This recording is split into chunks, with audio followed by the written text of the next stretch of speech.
Feng Win. I think I know a handful of people here in the room. Spot some faces. Just quick poll of the room. So how many of you guys either have a VR headset or have done VR? Okay, most people, so I don't have to go over the basics. Who works in the VR space or has developed for VR? Smaller group of people? Okay. Cool, so I'll touch on some of the inner workings of VR today, but that'll come a little bit later. So just to kind of backtrack, if you look at the internet, does anybody remember what the internet looked like in 1994? A lot of people, right? And back then, I just remember thinking, right, there were articles in the news that would say the internet was going to be a flop. This is going to fail miserably. It's never going to be a thing. And looking at Yahoo in 1994, I would probably have said the same thing. But there were always a few groups of people who were really enthusiastic about it. You know, there's this video I was watching on YouTube yesterday where this guy, you know, big horn-rimmed glasses, was saying, "This is going to be amazing. It's going to be the future. It's going to blow everything up, and companies are going to topple over." And of course, everybody thought he was crazy, right? Because they couldn't see the impact that would have over time. But you start looking at the data, and you know those who who study exponential technology, right? You know that these things kind of come on you, and it's very hard to predict when the hockey stick is actually going to take off. And so if you look at some of the data, in 1994, who could have actually predicted that spending for advertising for the internet could actually ever overcome spending for advertising in TV, right? It would have been really hard to predict that back then. But over time, what you saw was the internet was picking up steam. It was picking up users. It was picking up an audience. And at some point, the speed and the flexibility of the internet actually helped it propel it beyond other mediums, such as TV. And so consequently, today, I mean, in 2019, a lot of companies are no strangers to, you know, online being a driver of physical sales. You know, whereas even like 5, 6, 7 years ago, you still had a lot of people contesting that was actually a thing. I remember working with some of the folks in this room, right, in organizations that were really struggling with that concept, that online would actually be a driver of decision making. So flip it over to VR. So if you look at VR today, I mean, it's very much in its infancy state. Right? There's a smallish group of people that have headsets, mostly gamers, geeks, enthusiasts, right? But you're starting to see some interesting data points around how that's starting to click into place. You're starting to see use cases where the elderly are using it for, and I'm looking at him because he's done a lot of work in VR. But there's use cases that start to go beyond that niche group. The real question that I think that we need to ask is, what are the data points? What are the things that we need to be looking at that start to tell us about what that future is going to look like? And is there realistically going to be a point in time where half of the physical world decisions are actually based on something you experienced in VR? That would be a very interesting world. And if it gets to that point, what's stopping it from being even more? So that's the gist of my TED Talk. I'm curious how many people here didn't get a chance to see it? Okay. I'm not going to do the talk today. So you guys should go and check it out. But the fundamental idea, the thesis behind the talk, the idea that I wanted to spread is, do things that happen in VR stay in VR? You know, and I stayed away from that because Las Vegas would have sued me because it's trademarked. So what it ended up being was about how VR actually changes the mind. And so what you do in VR impacts what happens in your brain, and there's actually a physical change that is carried on into the real world. It's actually a really fundamental concept, right? But I think that's really missed today. And you start thinking about the implications of that. Do any implications kind of spring to mind for you guys? What happens in VR doesn't stay in VR. What does that mean? Any thoughts?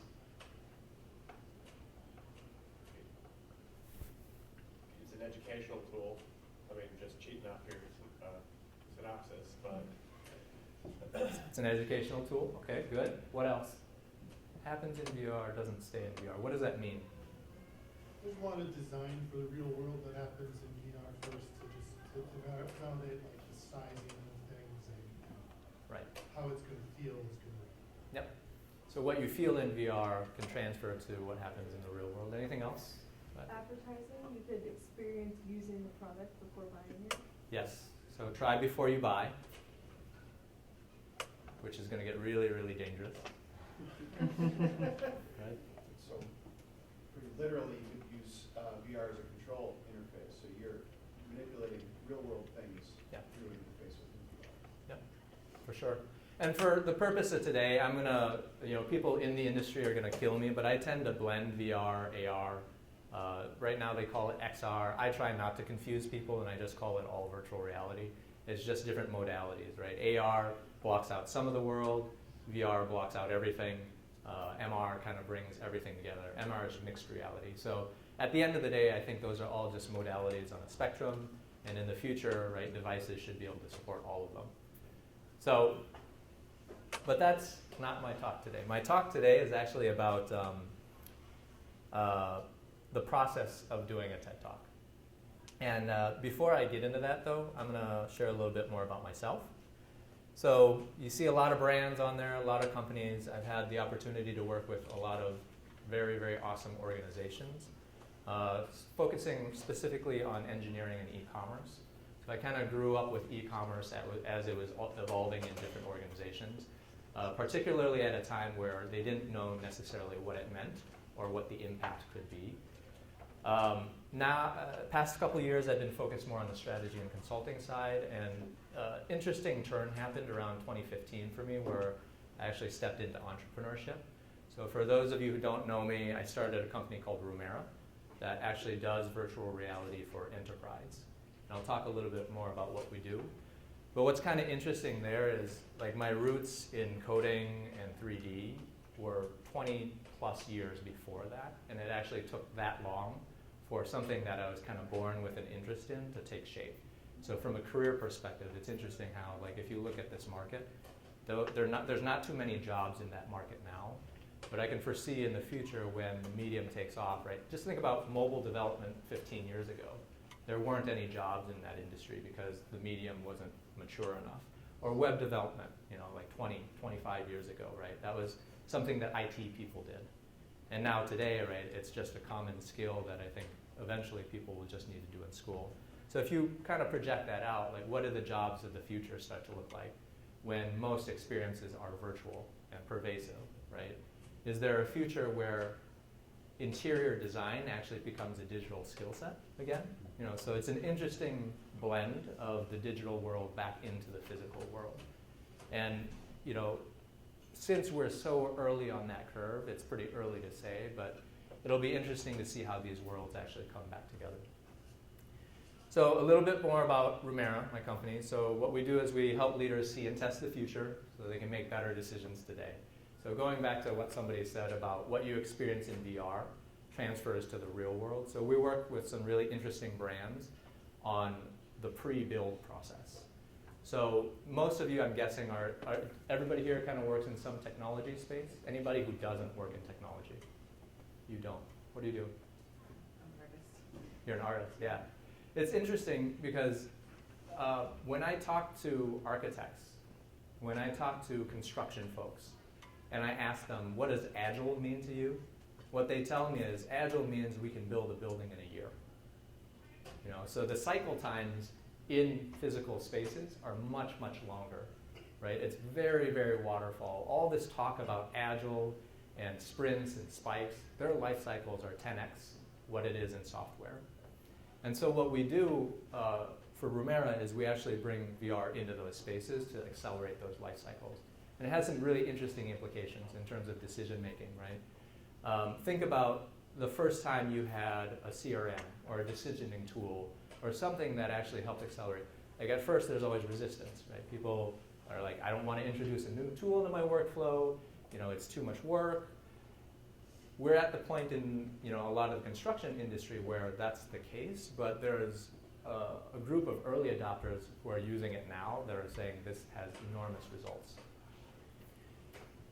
So we also do more than just spaces. So this is actually an example where we're actually doing healthcare education. And it was actually an experiment where we got 4 people into VR, and I think it's going to take a little bit to load. But there's this 4 people in virtual reality role-playing a scenario. And they were actually a doctor, a dietitian, and a nurse, and then a patient. And what they were doing was actually playing out a scene and then rotating roles. So each person got a chance to play a role as another character. And then at the end, they actually got to receive the care that they gave.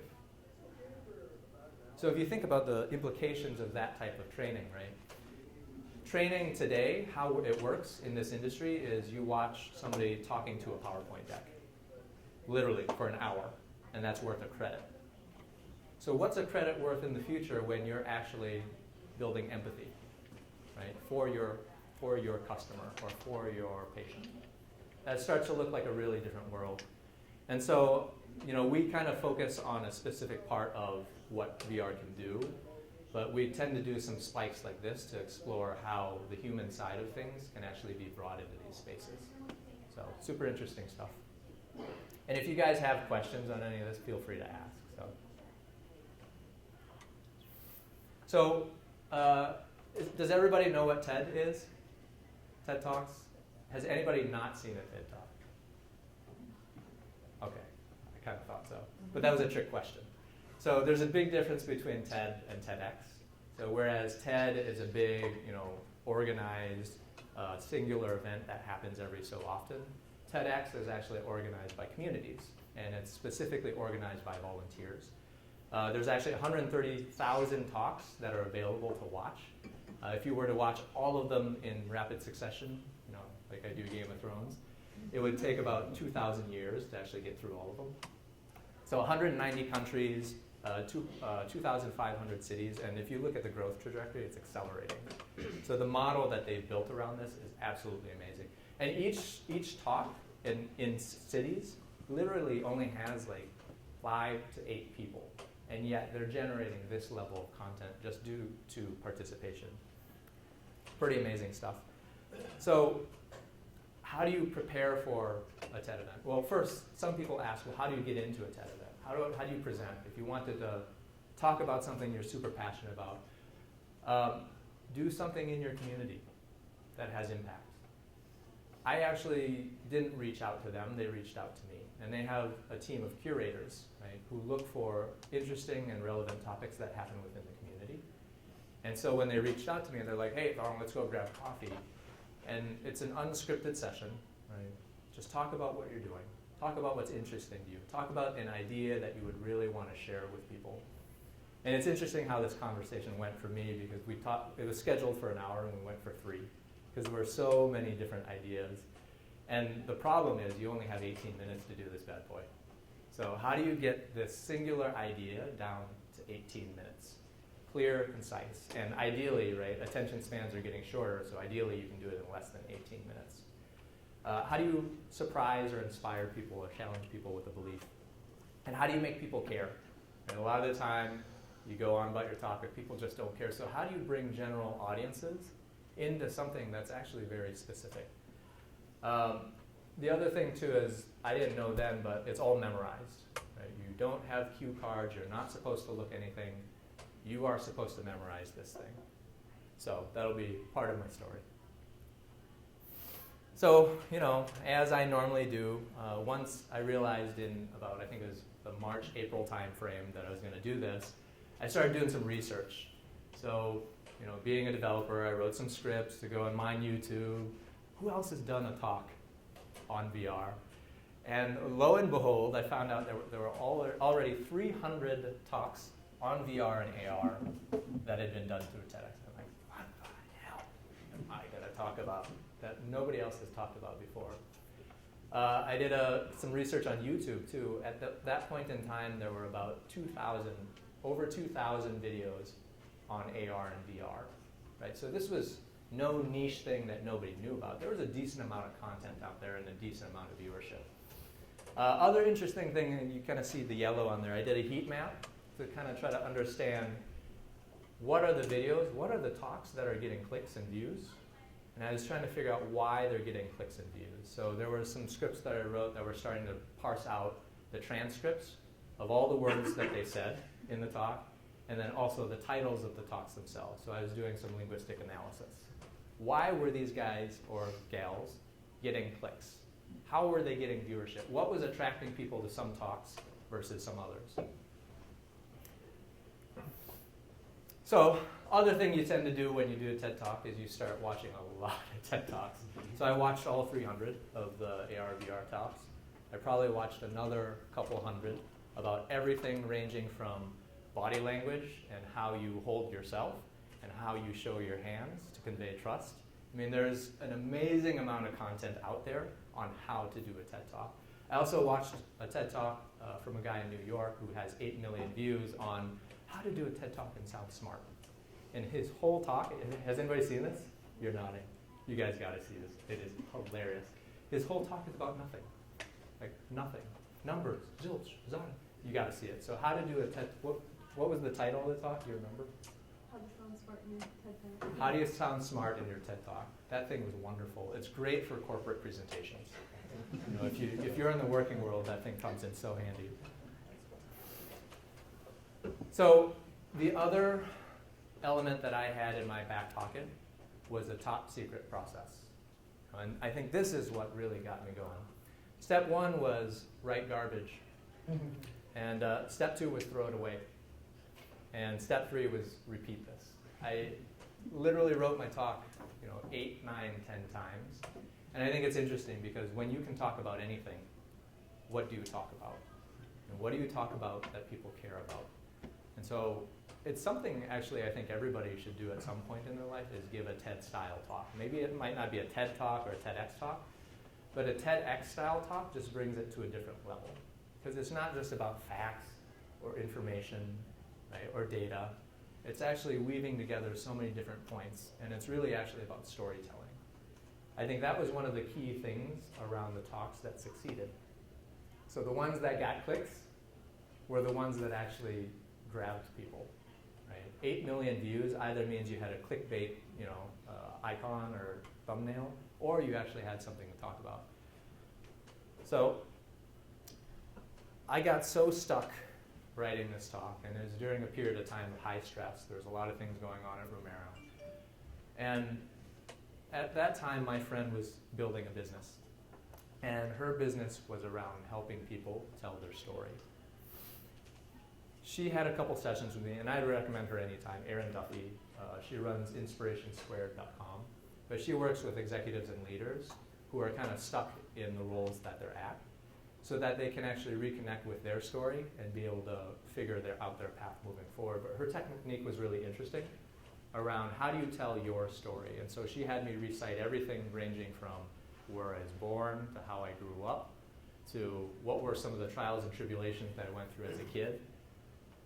It's amazing how that actually changed things for me as I was writing that talk. Like when I was trying to do it on my own, think about the most rusty spigot you've ever seen in your life before. And think about how not only is it stuck, but when you open it up, it's just this ooze that comes out, right? And that's kind of how I felt when I was writing this talk. And after I had a couple sessions with her, like the water started flowing, and gushing rainbows and everything. So I'm sure you're here not to hear just about the TED Talk, but how the VR stuff actually came together. So I'll give you a glimpse into what that looked like. So there was a ton, oh shoot. Oh, that's not gonna work. Yeah. Let me see if I can get to this. Technical difficulties.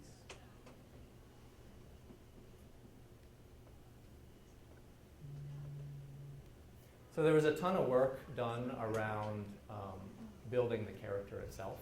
And some of you probably saw when you came in around the avatar. Actually, I'll show you it. How about that? So for those who didn't see the talk, this will be a little bit of a spoiler, but half of the talk was actually done in VR and half of it wasn't. What I found from watching the 300 TED Talks is if you do your entire TED Talk in VR, you look like an idiot. So that was great guidance, great insights. But the idea was, how do you not let technology dominate the presentation? Because the talk actually was about VR, but if all I was doing was in VR the whole time, it actually lost a lot of the audience. So it was designed specifically around sort of an entry point and an exit point for VR. And so the entry point was this. So I'd stick my hands out and say, Romera, calibrate. Romera, calibrate. There we go. And so there I was on stage in VR, talking about VR, and everybody was watching me in VR, and I think minds were blown. I could feel it. So the interesting thing about this too is it was a great way for me not to have to memorize my whole talk, because here are my cards right here. Today I'm here with you to talk about virtual reality and how what happens inside this headset. And I was so stressed out because when I was writing the talk, I was already late, right? I got the talk written really late, and then I had to work on the tech, and I'm like, how do I shorten the time for it? Oh, put half the talk in VR. Anyways, so I don't have the gloves today, but if you watch the talk, I actually have VR gloves on, so I could move my fingers. Was having some technical difficulties with them yesterday, but the other cool thing about this is it's the same set of slides that I was presenting in VR and outside of VR. So if I click here, you can see that I can actually advance my PowerPoint slide through this. So there's some interesting tech behind that. Embedding videos, like that was literally my PowerPoint deck, so I could point at it. And in real life, I'm pointing at nothing. But here you can see, right? So I'm creating this virtual bridge between me and the ruler. And there was a lot of time, like this is, you can see that my feet aren't tracked, right? So it's actually predicting where my feet are. I can jump. This was test criteria, by the way. I had to be able to jump. And crouch. I have really nice hair. If I come up close, I don't know if you can see it, but there were quite a few iterations on lip syncing. And can you guys see my mouth? Not my real mouth, my fake mouth. Yeah. So it's actually lip syncing based on phonemes. So it's reading the sound stream and adjusting the facial muscles accordingly. And I don't think this version has it right now, but I was doing software-driven facial expressions too. But as it turns out, like muscles in VR are really just numbers. And so if you look at the patterns of facial behavior and you start building in randomness to it, you can actually build expressions that either look like really crazy and really creepy or ones that actually start to look real. And so there's actually a lot of work that Facebook is doing now and other organizations on how do you actually create randomness in characters that creates a connection between people. And this starts to get really interesting, right? Like, what?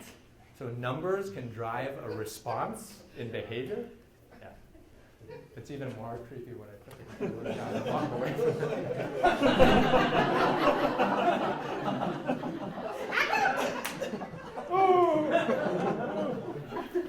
So while we're on this topic, mirror neurons. Anybody know what mirror neurons are? So mirror neurons are neurons in our brain that when you see something, like another human smiles at you, you tend to want to smile back, right? So in VR, you can create these impossible situations, that look like pain, where people are bending over backward, and what it does is it actually triggers the pain part of your brain. So you can actually replicate. There's like natural human replication of sensation just through what you see, through your visual cortex. So I won't delve too deep into that. That's probably a talk for next year. But, so yeah, a lot of work went into this, and don't put the tech part until last. It's definitely not a good idea. Any questions on that? Oh, I wish I could have shown you guys the video of the bloopers. Andrew's seen it here. It's pretty funny. The first couple iterations, I was getting feedback from friends and family on Facebook, and they're like, this guy's so demented. Like, his eyes would blink at random times, and then, like I tried to build in software-simulated eye twitch, because normally when you're looking around, you actually don't look at the same spot all the time. There's actually patterns to it. So I was trying to fake that, and my algorithm was a little bit wrong, so he would like blip up every once in a while. Absolutely crazy. And then in future iterations, you can kind of see how there's progressive refinement of the character. You start building more detail. This is when I added in hands and hand motion, and that added a whole different dimension to it. Although there was another issue where, you know, the angle of the hand was wrong, and so it was like this. So, can I ask? Yeah. So if you see something, does it also trigger physical pain for you? Like if your experience, I don't know how to explain this, but if you kind of see something in your set and it's off, will it trigger pain in your body? Sometimes. We did a little bit of testing around that, where can you induce pain or some sort of feeling in somebody. And when you look at it on a screen, like you feel a portion of it. When you're in VR, it actually intensifies that. So if I walk up to you and all of a sudden, you know, I make the software flip the arm backwards, you cringe. Like just instinctively. It's uncontrolled. But there's a lot of scenarios like that where It can make people nauseous, like I suppose if you're kind of simulating a roller coaster, right? Yeah. If you're doing VR for the first time, don't do roller coasters. Tried and true advice. Where this actually comes into play, though, is some scenarios we're working on around nursing training. So when you walk into a room and a patient is in a certain condition, does that person actually sense, or can they pick up on the cues? And when you start getting into the biometrics part of this, you can measure response too.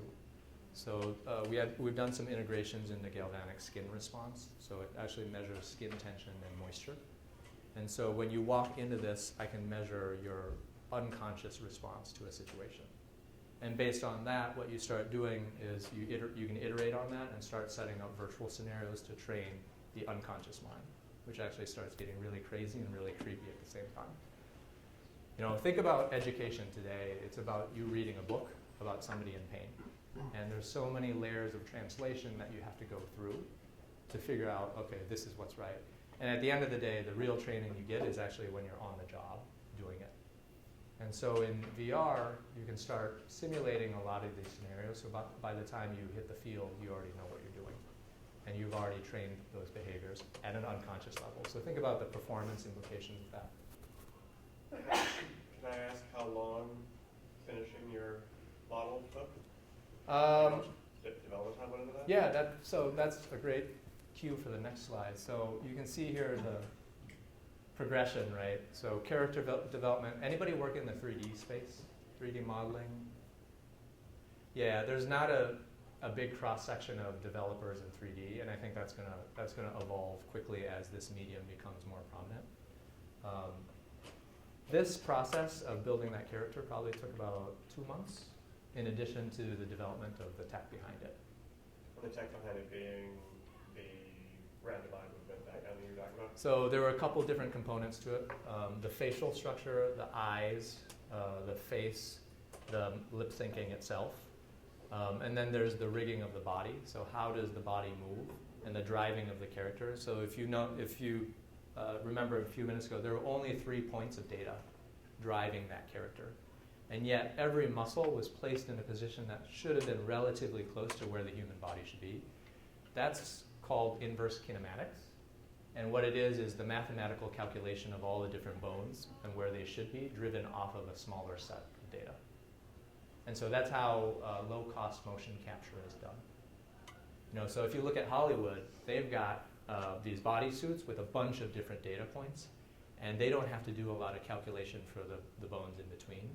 We're poor, so we use much simpler hardware, and then we calculate that through software. And the whole package took about how long to develop? Because I ran long on writing the talk, my tech timeline was very much shortened, so it was about 2 months. Oh. Yeah. Are there frameworks that you can take advantage of for setting the basis for the physical behavior of those characters? That's a great question. So there's a few now. So are you a developer? Yeah. Yeah, there's a few now, and I won't go into details because I'll lose everybody, but there's a few packages now that you can buy that help you accelerate that process. Most of them are not plug and play. Right? So there's a lot of tweaking that needs to be done. The ones that work really well are really expensive, and they're not within the reach of the everyday developer or users. But you can see on that last slide there, that last picture, that's the view that I have inside VR. So I've actually got a view of myself, and I've got 2 teleprompters. And so part of the design process, originally I had one, and when I was watching myself in VR, outside of VR, I'm getting myself confused. When I was watching myself, it didn't seem natural because I was basically staring at this. So when you have 2 teleprompters, you tend to move your head much more naturally. So again, another example of internal VR iteration just through being able to see what you're doing.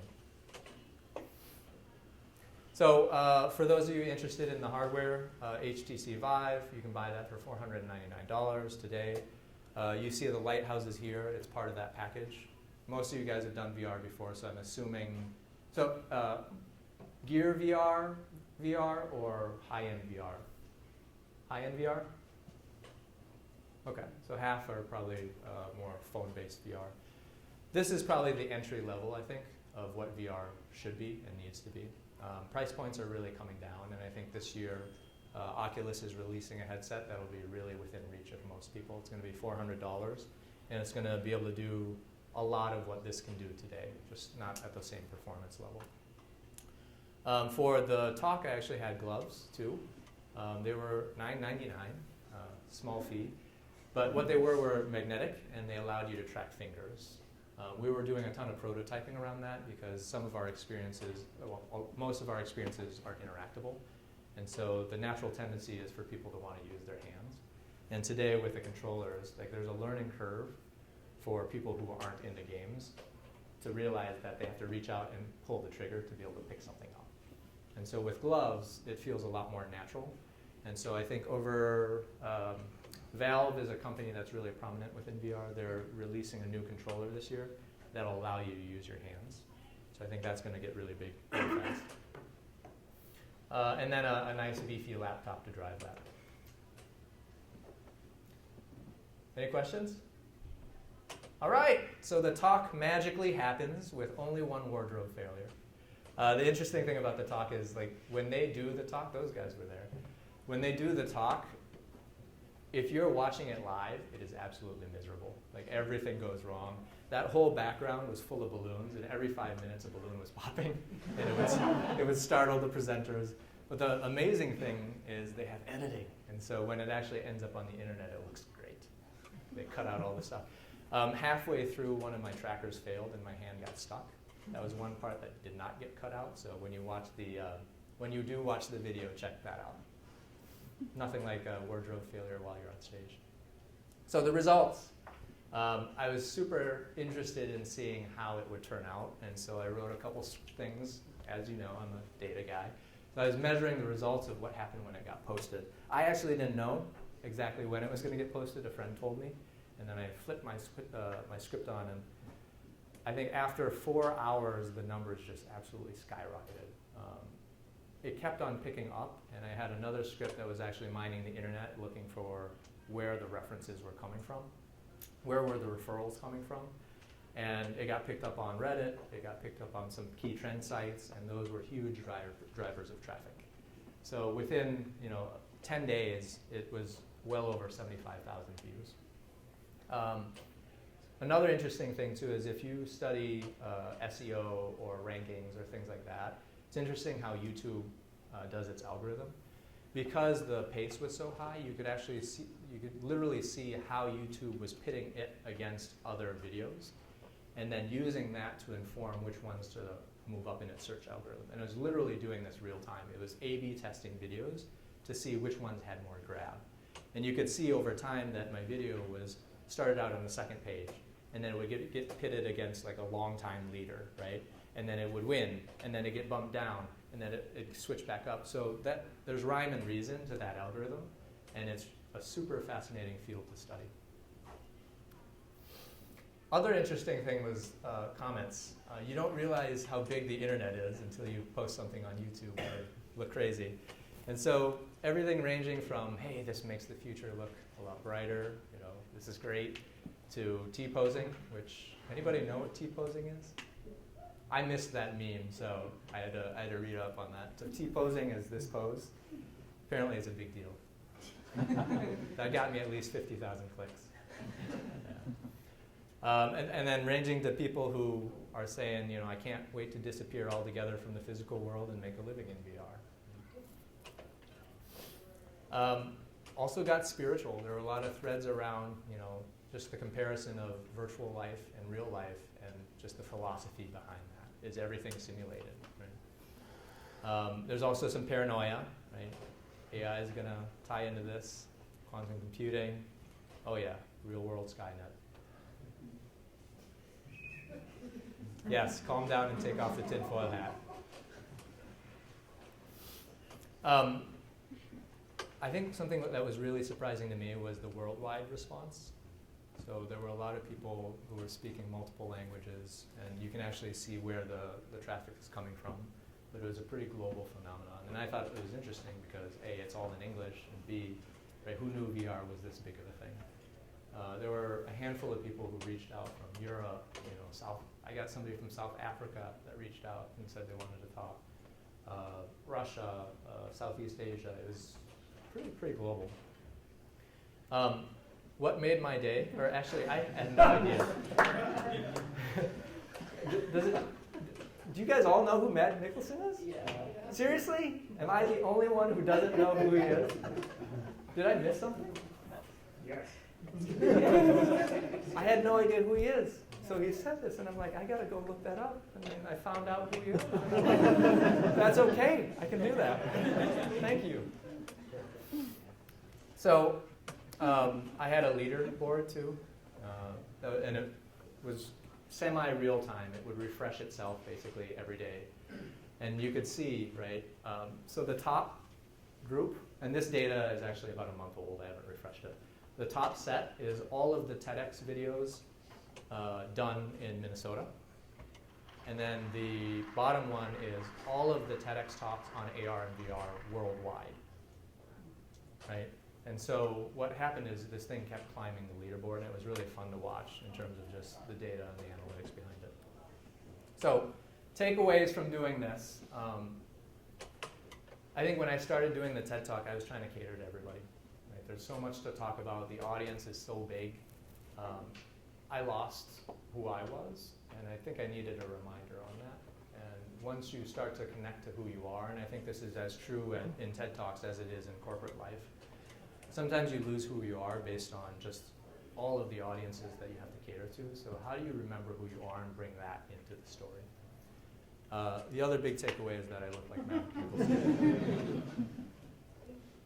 Thanks.